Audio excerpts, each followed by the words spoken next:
ప్రభు అయిన యేసుక్రీస్తు శరీరధారిగా ఉన్న దినాలలో ఆయన అనేక విషయాలు లూకాసు వార్త 12వ అధ్యాయంలో ప్రజలతో పంచుకుంటున్నాడు. అయితే ఆ జన సమూహాలలో ఒకడు ప్రభు దగ్గరికి వచ్చి ప్రభుని ఇలా అడుగుతున్నాడు, అయ్యా, నా తండ్రి ఆస్తిలో నాకు రావలసిన భాగాన్ని నా సహోదరుడు తీసుకున్నాడు కనుక నీవు నా సహోదరునితో చెప్పి నాకు రావాల్సిన ఆస్తిని నాకు ఇప్పించు అని ప్రభుతో అంటున్నాడు. దానికి ప్రభు భిన్నంగా స్పందిస్తూ ఇలా అన్నాడు, మీ మీద తీర్పరిగాను న్యాయాధిపతిగాను ఉండడానికి నేను రాలేదు అంటూ ఒకని కలిమి విస్తరించుతా వాని జీవమునకు మూలము కాదు అని చెప్పాడు. ఇక్కడ ప్రభు మాటల్లో ఆ ఇద్దరు సహోదరులకు సమాధానం చెప్పాడు.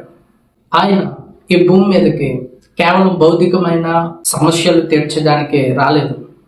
దానికన్నా ప్రాముఖ్యంగా పర సంబంధమైన విషయాలు ఆయనలో ఉన్నాయి.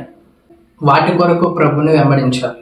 ఆ ఆస్తి అడిగిన వ్యక్తికి దేవుడు కరుణించి వాడికి రావాల్సిన ఆస్తిని దేవుడు ఇప్పిస్తే వానికి మరలా సమస్యలు రాకమానదు.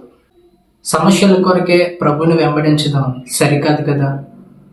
అయినా ప్రభుతో మాట్లాడేటప్పుడు మన భౌతికమైన అక్కర్లు గుర్తుకు రాకూడదు. పర సంబంధమైన విషయాలు కొరకు ఆయనతో మన బంధం ఉండాలి. ఈ ఆస్తి అడిగిన వాని సహోదరుడు ఆ తండ్రి ఆస్తిని మొత్తం వాడే తీసేసుకున్నాడు.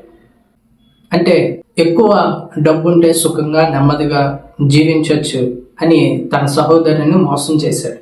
కానీ నిజానికి ప్రభు అంటున్నాడు, ఒకని కలిమి విస్తరించుట వాని జీవమునకు మూలము కాదు. అందుకే ప్రభు అంటున్నాడు, నీ ఆస్తి నీ జీవమునకు మూలం కాదు, నీ జీవమునకు ఆధారం నేనే. నేను నీ ప్రాణాన్ని ఉంచితేనే నీవు ఆస్తి, డబ్బు, వెండి బంగారాలు అంటున్నావు. సో ప్రభు మాటే మనకు ఆధారం కావాలి.